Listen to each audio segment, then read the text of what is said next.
Chapter 2. Murder in the Night. It was late at night. It was dark in the house.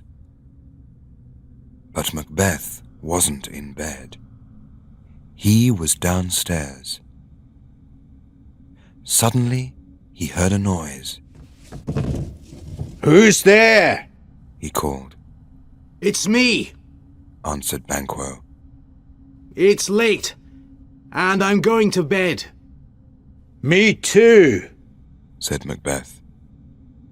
"Do you remember those 3 women? They called you a general and a king." "Which women?" "Oh, those 3. No, I never think about them." "Good. It's best to forget about them. Good night, Macbeth." "Good night, Banquo." It was after midnight. Everyone in the house was in bed. But downstairs, Macbeth waited and waited. "I can see something," he thought. "Is it a dagger? It's there, in front of my eyes." He put his hand out. "I can see it, but I can't take it in my hand. What's happening? Am I imagining things?" Suddenly he heard a noise. It was the bell. "No more words," he thought. "It's time to do it. Duncan must die."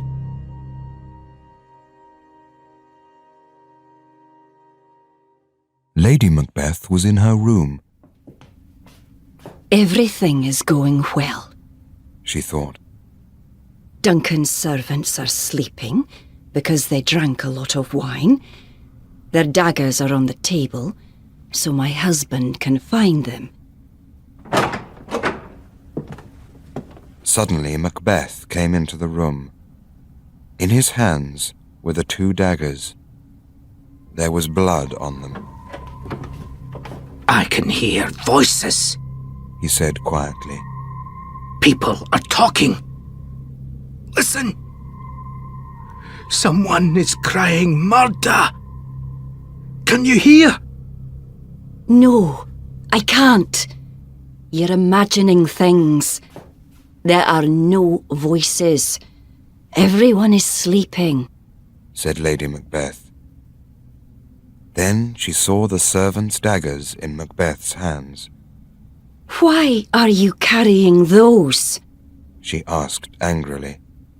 Take them back to Duncan's room and put them next to his servants. Why did you forget? Macbeth didn't move. "I'm not going back," he said. Give them to me then, said his wife. Why are you afraid? Duncan is dead. He can't hurt us now. She took the daggers and went quickly to Duncan's room.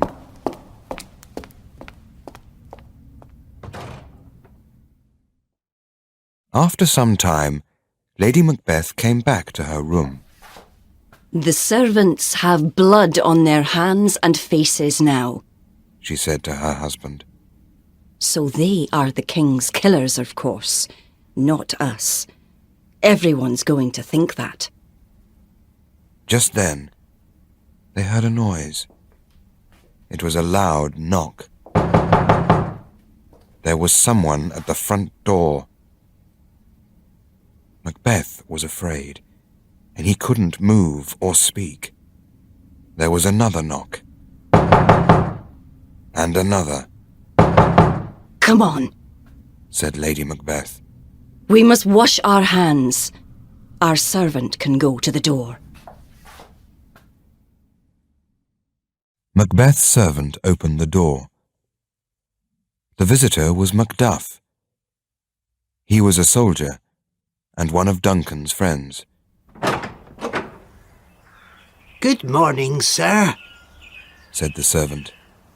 Everyone is sleeping, I think. Shall I wake the general?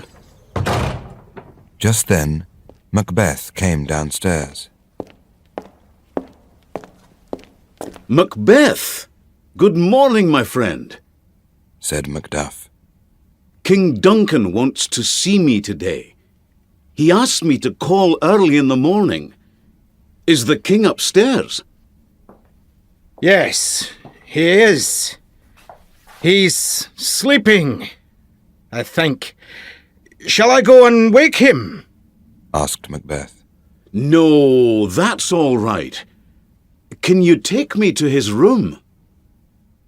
The two men went upstairs to the king's room, and Macduff went in.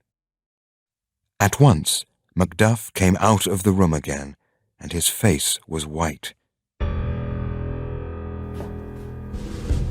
This is terrible. Terrible. The king is dead. It's murder. The king? Dead? Said Macbeth. No, it isn't true. Go in and look. I cannot tell you more, answered Macduff. Then he began to call, Wake up! Get out of bed, everyone! Banquo! Malcolm! There's a murderer in the house!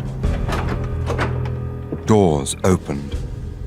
People came out of their rooms, and everybody began talking at the same time. Lady Macbeth came out of her room. What's the matter? Why is there all this noise? She asked. My lady, I have terrible news. Said Macduff. Our king, your father Malcolm, he's dead. Someone murdered him in the night. Oh no! Cried Banquo. Is it true? Who killed him? I don't know, said Macduff. His servants, perhaps. There's blood on their hands and on their daggers. I wanted to talk to them, but I couldn't wake them. Just then, Macbeth came out of Duncan's room. Those servants were murderers, but they're never going to hurt anyone again. I killed them. Why did you do that? Asked Macduff angrily. Now we can't ask them any questions. How can we learn the truth about the king's murder now? I'm sorry, said Macbeth. I was angry. You must understand. Who can stop and think when a terrible murder happens? They murdered our king, our wonderful king, and so I killed them. Suddenly, Lady Macbeth cried out and fainted. Carry the lady to her room, said Banquo. Listen, everyone. Later this morning, when we are ready, we must all meet and talk about this terrible news. We must be careful. Scotland has new enemies.